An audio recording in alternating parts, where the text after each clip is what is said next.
नमस्कार, India news देख रहे हैं आप और मैं हूं आपके साथ पुनीता सिंह। और इस बुलेटिन में बात होगी एक सवाल के साथ, क्या कोहली का टाइम ओवर हो चुका है। दरअसल आपको बता दें कि लगातार देखिए एडिलेड वनडे में भारत बनाम ऑस्ट्रेलिया का जो मैच चल रहा है उसमें कोहली लगातार दूसरी बार शून्य पर आउट हो गए हैं। लगातार 2 मैच में कोहली शून्य पर पवेलियन लौटे।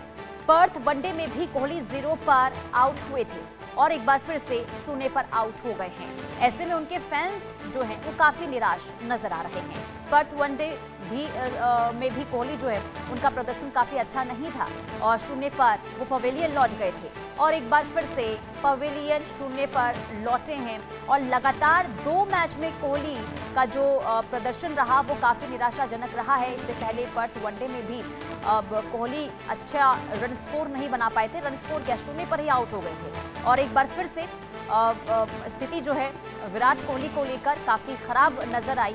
और एडिलेड वनडे में भारत बनाम ऑस्ट्रेलिया का जो मैच चल रहा है उसमें भी खासा निराशा हाथ लगी है उनके फैंस को, क्योंकि उनके फैंस जो हैं काफी निराश इस वक्त नजर आ रहे हैं उनके प्रदर्शन के बाद, क्योंकि काफी उम्मीदें विराट कोहली को उनके फैंस करते हुए उनसे नजर आते हैं। लेकिन एडिलेड वनडे में जो प्रदर्शन रहा या फिर पर्थ वनडे की अगर हम बात करें तो भारत का जो प्रदर्शन है इस बार कुछ खास नजर नहीं आ रहा है। खास करके विराट कोहली जिस पर सबकी निगाहें टिकी होती है, उम्मीद होती है कि विराट कोहली कुछ अच्छा प्रदर्शन करेंगे। और बाकी मैचों को अगर हम देखें तो विराट कोहली का शानदार प्रदर्शन रहा है। लेकिन इस बार पर्थ वनडे की बात करें या फिर एडिलेड वनडे की बात करें तो कोहली शून्य पर आउट हुए हैं। लगातार 2 मैच में कोहली का शून्य पर पवेलियन लौटना कहीं ना कहीं कई सवाल भी खड़े करते हुए नजर आ रहे हैं कि क्या गेम ओवर हो चुका है विराट कोहली का। सुनील यश कालरा स्पोर्ट्स एक्सपर्ट्स हमारे साथ जुड़ चुके हैं। सुनील यश कालरा जी, सबसे पहले तो सवाल मेरा यही होगा, जिस तरीके से मैच आप देख रहे हैं कि विराट कोहली का पर्थ वनडे हो या फिर एडिलेड वनडे हो, किस तरीके से आप देख रहे हैं? क्या वाकई में विराट कोहली का जो प्रदर्शन देखने को मिल रहा है उससे क्या समझ रहे हैं आप? देखिए, ओवरऑल मैं अगर आपको पहली बात बताऊं तो ये तारीख बड़ी इंपॉर्टेंट है विराट कोहली की लाइफ में। पिछले 3 दफा 23 अक्टूबर को इन्होंने खेला और कभी 100 से ज्यादा नॉट आउट हुए, कभी 86 पे नॉट आउट हुए, कभी 50 पे नॉट आउट हुए।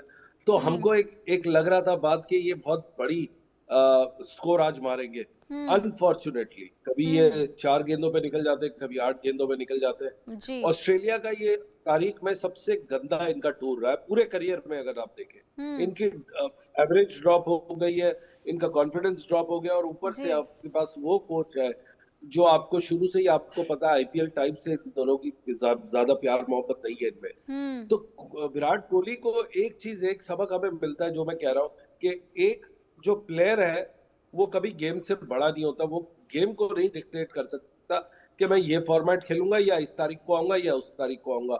दूसरा, अगर आप एक ही फॉर्मेट खेल रहे हैं इंडिया के लिए और वो 50 ओवर्स का है तो आप उसके अंदर आपको लक पे चलना पड़ेगा।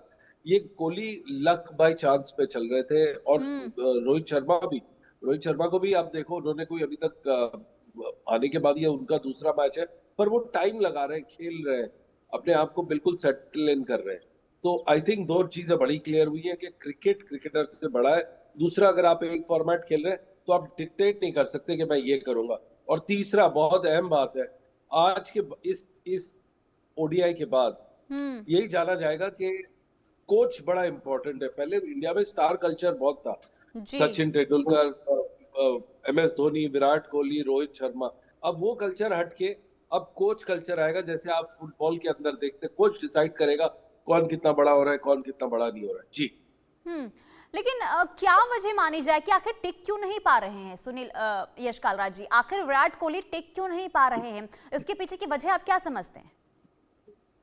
देखिए, 2 रीजन हो सकते हैं इसके। मैं देखिए टेक्निकल तो नहीं हूं, मैं स्टैट्स पे बता सकता हूं, बट जो मैं टेक्निकली सुना है उस्तादों को, उनको तो सबसे पहले इनको अपना हैंड आई फीट मूवमेंट चाहिए था। दूसरा, इनको एक बहुत बड़ी मैच प्रैक्टिस चलती है। मैं आपको एक साधारण एग्जांपल दूंगा। आप कभी भी जाते हैं, अगर आप बड़े एग्जाम की भी तैयारी करते हैं तो आप अपना पेपर को एटलीस्ट 2 बार, 3 बार, 4 बार आप उसको सॉल्व करने की कोशिश करते हैं, अलग अलग कॉम्बिनेशन में।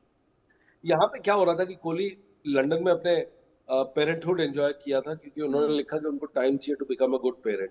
अगर जब आपको टाइम चाहिए होता है क्रिकेट के अलावा अलग पर्सनल उस पे, आपको एक बात ध्यान रखनी है कि कोहली अभी भी, I am saying with great confidence, कि कोहली अभी भी कॉन्ट्रैक्टेड प्लेयर है बाय बीसीसीआई। इनका मतलब है वो A grade, A plus grade contract में वो बैठते हैं। उसका मतलब ये है कि हर महीने उनको एक वजीफा, एक स्कॉलरशिप मिलती है बीसीसीआई से। अगर आपको पैसे मिलते हैं तीनों फॉर्मेट खेलने के और आपने डिसाइड किया मैं एक खेलूंगा, तो आपको बिल्कुल उसके साथ जाना चाहिए, उसको 100% आपको देना चाहिए। उसके साथ आपको लगा होना चाहिए, आपके पास एक स्पेशलिस्ट होना चाहिए जो उस कंडीशन में आपके साथ मेहनत करे। ना कि इंग्लैंड में रह के, जहाँ पे अभी सर्द है, हवा बड़ी तेज चलती है, जी। ठंड है, तो आपकी वो बॉडी अडेप्ट नहीं कर पाएगी। आपको जाना चाहिए था कि बाहर जाके आप एक दो मैचेस खेलते, ऑस्ट्रेलिया जाके। अगर आपको इतना ही वो था, मेरे ख्याल से ये डिक्टेटर जो उन्होंने किया, डिक्टेट किया कि मैं ये खेलूंगा, मैं इस फॉर्मेट में खेलूंगा, मैं इस दिन आके टीम के साथ प्रैक्टिस करूंगा, वो काफी उनको आई थिंक नीचे ले गया। ये ऐसी बात हो गई कि आपने सोचा कि एग्जाम के दिन जाके मैं रिवीजन करूंगा जी। और मेरे बहुत अच्छे नंबर पहले भी आए तो आज भी आ जाएंगे। क्रिकेट ऐसा नहीं है, आपको हर दिन हर रोज मेहनत और परीक्षा उसकी निकलती है। तो जी ओवर कॉन्फिडेंस आप कह रहे हैं, कहीं विराट कोहली का लीड डूब रहा है? देखिए, ये वर्ड यूज नहीं किया, अगर करूंगा तो उनकी पूरी आर्मी सोशल मीडिया वाले ट्रोल करेंगे आपको और मुझे। बट जी। दिखता तो यही है कि एग्जाम में बैठे, तैयारी करके नहीं गए, सिलेबस से बाहर का क्वेश्चन आ गया, तो उनको आज आज हैंड आई मूवमेंट अगर आप देखेंगे, फॉक्स स्पोर्ट्स ने बहुत अच्छा एक नहीं, इसकी देखिए देखिए गेम की अगर हम बात करते हैं तो लक बहुत मैटर करता है। तो क्या माना जाए कि जो बिल्कुल ये जो वनडे चल रहा है, जो सीरीज चल रही है, क्या ये अनलकी साबित हो रहा है विराट कोहली के लिए, या फिर कोई टेक्निकल इशू है जिसका खामियाजा विराट कोहली भुगत रहे हैं? पहला सवाल का जवाब मैं आपको बहुत अच्छे से दूंगा। क्या ये लक है? लक इनको तभी भी आता था जब 2011 में इन्होंने बहुत लंबे स्कोर्स मारे थे, सैकड़ा मारा था। आज तक कभी ये ऑस्ट्रेलिया में इतना बुरा नहीं खेले जितना इनका ये कंसिस्टेंटली ये दो इनिंग्स जा रही है। तीसरा भी अगर ये खेलेंगे, मैं तो आपको ये भी कहता हूँ, लक तो उस पर डिपेंड करता है जो आपने प्रैक्टिस की हो। आपने क्या ऑस्ट्रेलिया जाके आपने प्रैक्टिस की है। मैं अपने उसके अंदर पिछले 5 साल में जिस तरह से विराट कोहली ने गेम खेली है, चाहे वो आईपीएल हो, T20 हो, 2023 का वर्ल्ड कप हो, वो काबिले तारीफ था। बट हम जी। तारीफ तो तब करेंगे जब उन्होंने परफॉर्मेंस की है। अगर वो काम कर ही नहीं रहे अपना परफॉर्मेंस वाइज, तो आपको कहीं ना कहीं स्टेप पीछे लेके बोलना चाहिए कि ये बहुत बड़ा प्लेयर है। हाँ, क्या ये चेंज हो सकता है? क्या ये टीम के साथ मिलके चल सकता है, कंधे से कंधा चला के? मुझे याद पड़ता है धोनी ने अपने करियर में 5 जो इनिंग खेली थी, अपने आप को स्टेप डाउन करके, जी। नीचे डाल के, उसका फायदा क्या हुआ था कि 3 में उनके लगभग 50 के तरीके का वो था, स्कोर था। तो क्या विराट कोहली को आगे पीछे ऊपर नीचे आना चाहिए? क्योंकि वो नहीं चल रहे, उनकी टीम के साथ तालमेल नहीं है, उनका खुद की हैंड आई बॉडी बैट बल्ले के साथ कोई उनका तालमेल नहीं आ रहा। यहाँ से आपको दिख रहा है कि उनका खुद के साथ फील्डिंग में वो जेल नहीं हो पा रहे। मेरे ख्याल से उनका एक बहुत बड़ा केस था कि वो थोड़ा अलूफ रहना चाहते थे, अपना पेरेंटहुड एंजॉय करना चाहते थे, वो उन्होंने कर लिया। बट क्या वो ऑस्ट्रेलिया में अभी अंदर वो हो पाए? मुझे लगता है आंसर अभी भी नहीं है, क्योंकि ये पूरी तरह से वो विराट कोहली नहीं है जो हमने वर्ल्ड कप में और वनडे मैचेस में देखते थे। मुझे ये वो विराट कोहली लग रहा है जो उसके अंदर आया है। हम्म। बिल्कुल। लेकिन सुनील जी यश कालराज, ये भी तो हो सकता है ना कि ऑस्ट्रेलिया की टीम जो है पूरी तैयारी के साथ इस बार मैदान में उतरी है ताकि इस मैच को जीता जाए, और कहीं ना कहीं देखिए भारी भी पड़ता हुआ इस वक्त नजर आ रहा है। खास करके अगर हम बॉलर्स की बात करें तो ये कहा जा सकता है कि बॉलर्स ने विराट कोहली को लेकर एक टेक्निक अपनाई होगी जिसमें वो सफल भी हो रहे हैं। क्या इस तरीके से भी देख सकते हैं क्या? देखिए, ये टेक्निक तो जिमी एंडरसन ने ऑस्ट्रेलिया में 2011, 12, 13 में अपनाई थी। वो एक ही टेक्नोलॉजी, वो टेक्निक थी कि ball outside the off stump जाए और उसको फ्रंट फुट पे लाए और वो खेले। कोहली क्या करते हैं, जब भी ऐसे ऑफसाइड दी ऑफ स्टंप जाते हैं तो वो अपना बल्ला खोल देते हैं।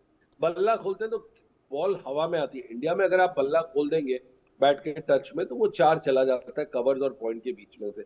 यहाँ पे अगर आप बल्ला खोलते हैं, और ये मैं स्टैट्स के बेस पे बोल रहा हूँ, ऐसे क्रिकेट कोच नहीं बोल रहा, स्टेटिस्टिकली आप उनको आगे ड्रॉ करें, ये आउटसाइड दी ऑफ स्टंप पांचवे उसके ऊपर जाते ही नहीं है, ये इनको तकलीफ होती है। इनको ये फुट मूवमेंट की तकलीफ है। जैसे उसको तकलीफ होती थी शेन वॉर्न हमेशा सचिन तेंदुलकर को तकलीफ देता था, बट सचिन तेंदुलकर ने क्या किया, अगर आपको वो 2002 की सीरीज अगर मैं एक सेकंड के लिए बताऊं, उन्होंने लक्ष्मण शिवरामकृष्णन को पकड़ा जो बहुत बड़े लेग स्पिनर थे, उनका टाइम खत्म हो चुका था। उन्होंने बोला कि आप मुझे लेग स्टंप के बाहर रफ में मुझे बैटिंग करवाओ, तो ये बड़ा साइलेंटली उन्होंने लेग स्टंप के बाहर कराते रहे। उसके बाद क्या हुआ, वानखेड़े में जब था शेन वॉर्न आए, लेग स्टंप पे राउंड द विकेट उन्होंने की, सचिन तेंदुलकर ने उनको रख के स्वीप पे और उनको स्लॉग स्वीप किया, वहीं से ये शॉट निकला। तो अगर आप देखेंगे विराट कोहली को भी यही अपनी फ्रंट वाली तकलीफ दूर करनी है। मुझे याद है उन्होंने अपने कोच को भी बुलाया था 2013-14 के 12 के इंग्लैंड टूर पे, जब जिमी एंडरसन ने उनको अपना बनी बनाया था। हर बार वो विकेट ले लेते थे, उसकी फुट मूवमेंट नहीं होती थी। कोच उनके पहुंचे, बात की, बट तब तक देर हो चुकी थी, वो सीरीज इनसे निकल गई थी। और आपने देखा कि जिमी एंडरसन ने सबसे ज्यादा इनको बार आउट किया है in the history of test match cricket. वही प्रॉब्लम ये वनडे में लेके आए। जी ठीक है, बहुत शुक्रिया यश कालरा जी तमाम जानकारी देने के लिए। और अब देखना यही होगा कि आगे किस तरीके से विराट कोहली बाकी वनडे में अपना प्रदर्शन दिखा पाते हैं, लेकिन अभी तक जो उनका प्रदर्शन रहा वाकई में फैंस को बहुत बड़ा झटका लगा है।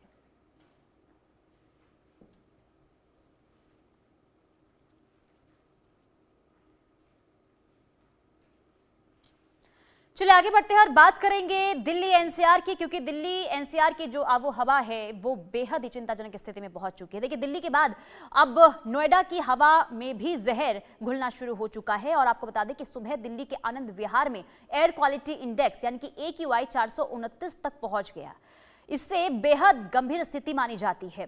पूरे दिल्ली का औसत AQI सुबह 6 बजे 332 रहा, जबकि नोएडा में यह स्तर 307